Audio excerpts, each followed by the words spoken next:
Bonjour à tous, nous allons vous présenter l'algorithme A*.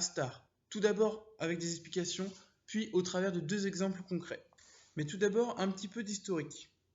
On attribue la création de A* à Peter Hart, Niels John Nielsen et Bertram Raphael, qui en 1968 réalisent cette extension de l'algorithme de Dijkstra, créé lui en 1959. Passons maintenant au but d'A*, qui est un algorithme visant à définir le plus court chemin entre un point de départ et un point d'arrivée. Il fonctionne grâce à une information dite heuristique qui permet d'orienter la recherche en fonction d'une estimation de la distance qu'il reste à parcourir jusqu'à l'arrivée. Oui, j'ai bien dit heuristique. L'heuristique est un facteur choisi par le programmateur permettant d'influencer sur le programme. Souvent, il permet d'être beaucoup plus rapide. Je vais maintenant vous parler de son principe de fonctionnement. Pour commencer, il faut définir le nœud de départ ainsi que le nœud d'arrivée. Ensuite, il faut définir une fonction heuristique donnant accès au coût de n'importe quel sommet au sommet final. Parlons maintenant de la formule f de x est égal à g de x plus h de x. h de x étant l'heuristique qui correspond à la valeur de l'heuristique entre le sommet d'arrivée et le sommet x, g de x étant le coût du trajet du sommet d'origine au sommet x, et f de x qui est le coût total, soit g de x plus h de x. A noter que A* se base sur la valeur de f pour définir quel est le chemin le plus court. En pratique, lorsqu'il y a deux chemins possibles, on compare les valeurs du coût total et on emprunte le chemin ayant le coût total le moins élevé. Ensuite, on continue dans cette direction tant que la valeur du coût total reste inférieure à celle ayant donné lieu au choix précédent. On réalise cette gymnastique calculatoire jusqu'à atteindre le nœud final et donc définir le chemin le plus court. Pour faciliter la résolution de l'algorithme A* à la main, on peut utiliser un tableau, autrement appelé table, qui est constitué de deux colonnes principales, l'open list et la close list. À l'intérieur de l'open list, on peut remarquer quatre colonnes, le point, G, le coût, l'heuristique et F, le coût total. La close list, elle, est constituée de deux colonnes, le point choisi et le prédécesseur de ce point. Nous allons maintenant voir deux exemples de l'algorithme A*, un de type grille et un autre de type graphe. A*. Donc cet exemple, il modélise un enfant dont sa chambre est en désordre et avant de sortir de sa chambre, il doit la ranger. Donc le problème est modélisé sous forme de grille. Donc voici, donc au début on voit bien sa chambre est en désordre et la fin c'est la sortie. Donc cette grille se comporte de deux heuristiques, une heuristique en abscisse mesurant le risque et une heuristique en ordonnée qui mesure l'avancement. A noter ici le coût de chaque déplacement. Chaque déplacement en abscisse ou en ordonnée vaut 2 et le déplacement en diagonale vaut 3. Donc nous allons tout d'abord regarder les voisins du point A, donc les voisins de chambre en désordre, qui sont faire un tas, le point B, et vider son armoire, le point C. Donc je les note. Le point B. Et le point B, je regarde son coût par rapport à chambre en désordre. On voit bien que c'est en diagonale, donc son coût vaut 3. Donc je le note dans le tableau. Ensuite, je regarde son heuristique. Son heuristique, j'additionne son abscisse et son ordonnée. Donc ici, 4 plus 3, c'est 7. 7 en heuristique. Et ensuite, ici, je mets dans le tableau le coût total. Donc 7 plus 3, 10. Ensuite, je regarde son deuxième voisin, le point C, qui est vider son armoire. On regarde son coût, son déplacement. Il est bien dans les ordonnées, donc ça vaut 2. Donc je le mets dans le tableau. Point C, son coût vaut 2. Je regarde ensuite son heuristique, qui vaut donc ici 4 plus 2, 6. On additionne pour retrouver le coût total, ça fait 8. On voit bien ici que 8 est inférieur à 10. Donc je mets le point C dans la close list, ici. Hop, on prend le point C, et ensuite on note son prédécesseur qui est le point A. On le met également ici. Hop. Ensuite on regarde les voisins du point C. On en voit qu'il y en a un qui est tout rangé. Je le note, tout rangé, le point D, et je regarde son coût. Son coût est en diagonale, donc c'est 3. Donc je le note, puis on regarde son heuristique, donc qui est 3 plus 1, ça vaut 4. On fait son coût total, ça fait 7. C'est le seul voisin de C. Donc on peut comparer maintenant entre B et D. On ne peut plus comparer C puisque C est dans la close list. Tout point dans la close list ne peut pas être réutilisé. 7 étant plus petit que 10, on prend donc le point D. On prend le point D, son prédécesseur et le point C. Je mets aussi le prédécesseur du point D ici, qui est C. Donc maintenant nous sommes à D. On va regarder tous les voisins de D. D a un seul voisin, qui est on bâche parce que c'est trop long.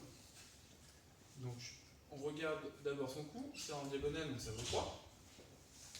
Donc je le note, H, son coup vaut 3, puis on regarde son heuristique. 2 plus 2, 4.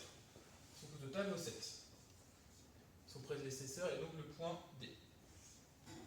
7 étant toujours plus petit que 10, on choisit le point H. Et son prédécesseur est le point D. H a cette fois-ci deux voisins, qui est le point J et le point I.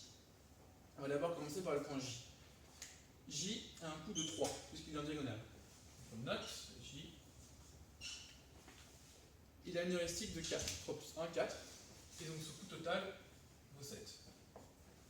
Le point I, lui, rangé sa chambre propre, pardon, a un coup de 3 aussi, et une heuristique de 2. Donc je note, I, 3, heuristique 2.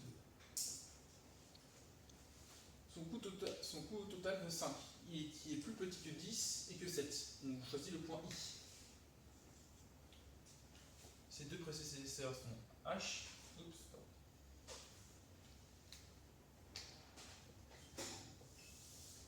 Donc on choisit le point I. Son prédécesseur est H.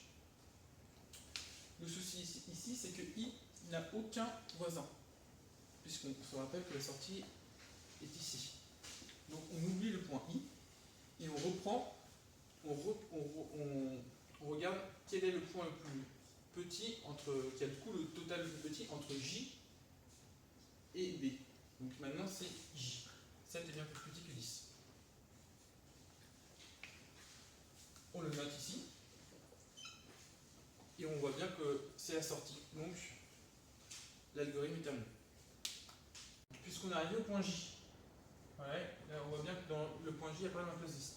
On va donc maintenant remonter à partir de la close list pour voir quel est le chemin le plus court. Donc J, on regarde son prédécesseur, c'est H. On remonte dans cette colonne, dans la colonne point, et on va à H. On voit bien que H, son prédécesseur, c'est D. Et que le prédécesseur de D, c'est A. C'est C, pardon. Et que donc on va dans C, et le prédécesseur de C, c'est A. Le chemin est donc A, C, D, H et J. Soit début, la chambre est en désordre, on vide son armoire, on range tout, on bâche parce que c'est vraiment long, et après on sort. Salut Valentin, peux-tu m'indiquer le plus court chemin entre ici et Croquette, s'il te plaît? Voici le graphe représentant le plan du supermarché, composé de 11 sommets et de 12 arcs. On peut également voir des zones que Félix doit éviter pour essayer de gagner du temps, ainsi qu'un tableau sur la droite de l'écran représentant les valeurs heuristiques de chaque point. Voici le tableau représentant l'avancement de l'algorithme. Il est composé de deux colonnes, l'open list et la close list. À l'intérieur de l'open list, on détaille le point sur lequel on peut se déplacer, l'heuristique de ce point, le coût de l'arc pour s'y rendre, la somme de l'heuristique et du coût de l'arc pour s'y rendre, ainsi que le prédécesseur de ce point. Dans la close list, on trouve le point retenu ainsi que son prédécesseur. Première itération. Félix a le choix entre deux points pour commencer son trajet jusqu'au rayon des croquettes pour chat. Le premier point est le point A. L'heuristique du point A est 15, le coût de l'arc séparant le point 1 du départ est 5, la somme de ces deux grandeurs fait donc 20. Le deuxième point est le point B. L'heuristique du point B est 17, le coût de l'arc séparant le point B du départ est 2, la somme de ces deux grandeurs fait donc 19. On remarque que 19 est inférieur à 20, on choisit donc le point B comme résultat de la première itération de l'algorithme. Félix se trouve donc maintenant au point B. Il a deux choix, aller en D ou en C.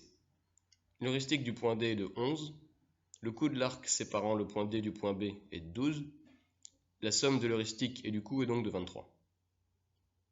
L'heuristique du point C est de 14, le coût de l'arc séparant B de C est de 7, la somme de l'heuristique et du coût est donc de 21. On remarque que 21 est inférieur à 23, mais que 19 est inférieur à 21. Donc, il est plus avantageux pour Félix de repartir du point A. On choisit donc ce point pour le placer dans la close list. Félix se trouve donc maintenant au point A. Sa seule possibilité est de se rendre au point C. L'heuristique du point C est de 14. Le coût de l'arc séparant le point C du point A est de 6. La somme de l'heuristique et du coût est donc de 20. On choisit donc le point C et on le place dans la close list. Une fois rendu au point C, Félix ne peut que se rendre au point E. L'heuristique du point E est de 11. Le coût de l'arc séparant le point C du point E est de 7. La somme de l'heuristique et du coût est donc de 18. Félix se trouve donc maintenant au point E, qu'on place dans la close list. Maintenant que Félix est au point E, il ne peut que se rendre au point F.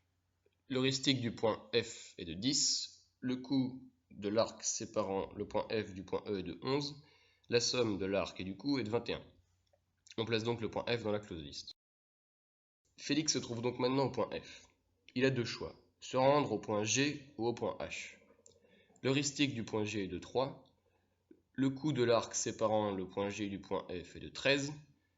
La somme de ces deux valeurs fait 16. L'heuristique du point H est de 7. Le coût de l'arc séparant le point H du point F est de 14. La somme de l'heuristique et du coût est donc de 21. On remarque que 16 est inférieur à 21. Félix se rend donc au point G qu'on place dans la close list. Maintenant que Félix est au point G, il se rend compte que ce point n'a pas de successeur. Il est donc obligé de rebrousser chemin pour retourner au point F, et sa seule possibilité est donc de se rendre au point H. L'heuristique du point H est de 7, le coût de l'arc séparant le point H du point F est de 14, 14 plus 7 égale 21. Félix se trouve donc au point H qu'on place dans la close list. Maintenant que Félix se trouve au point H, il a deux possibilités. Se rendre directement à l'arrivée ou passer par le point I. L'heuristique du point I est de 5. Le coût de l'arc séparant le point I du point H est de 15. 5 plus 15 égale 20. L'heuristique de l'arrivée est de 0. Le coût de l'arc séparant le point H de l'arrivée est de 24.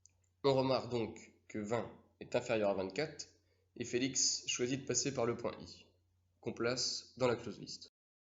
Maintenant que Félix est au point I, il n'a plus le choix. Il doit se rendre directement à l'arrivée. L'heuristique de l'arrivée est de 0 et le coût de l'arc séparant le point I de l'arrivée est de 20. Le coût total du trajet que Félix a dû faire pour se déplacer du départ du magasin jusqu'à l'arrivée dans le rayon qu'il recherchait est donc de 20. Félix a donc emprunté le chemin départ A, C, E, F, H, I jusqu'à l'arrivée pour pouvoir trouver ses croquettes pour chat. Merci Valentin. Merci d'avoir regardé notre vidéo en espérant que celle-ci aura été utile à comprendre l'algorithme Astar.